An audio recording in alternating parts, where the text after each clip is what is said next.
I have to tell you, after a big meal, I like a small little glass of limoncello, but I find the commercially made limoncellos are too cloyingly sweet, too syrupy. They coat the inside of your mouth and I don't know, just leave this aftertaste that I don't like.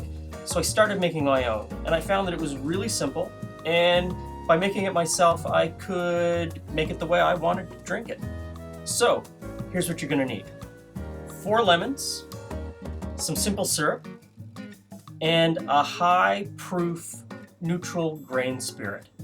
So you really want to start it with a neutral grain spirit. We're using something that's 76% alcohol, which is what, 152 proof.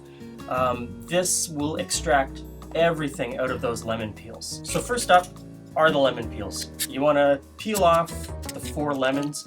You just want the outer layer, you don't want to get the white pith inside. Put those into a mason jar, and then you pour in your grain spirit. We free pour, and we usually end up with about 325 to 350 milliliters of grain spirit to 4 lemon peels. Put a cap on it, give it a little bit of a shake, and then stick it somewhere dark for about 2 weeks. After 2 weeks, that grain spirit will have extracted all of the flavor and the oils out of those lemon peels. So you just want to strain that with a sieve, and you're going to end up with about 300 milliliters of lemon infusion. Now, because we don't like ours too sweet, we don't put in a lot of simple syrup. For every 3 parts of lemon infusion, we use 1 part of simple syrup. That gives us the flavor that we're looking for, that sweetness that we're looking for, and it's not cloying or syrupy.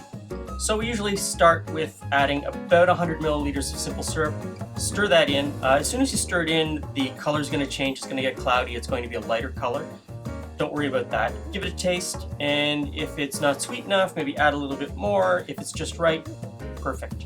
Once you've got it all mixed up, pour it into a sealable container, and we keep ours in the fridge. Sometimes you keep it in the freezer because you really want to drink it cold. Hope you enjoy this limoncello. Thanks for stopping by. See you again soon.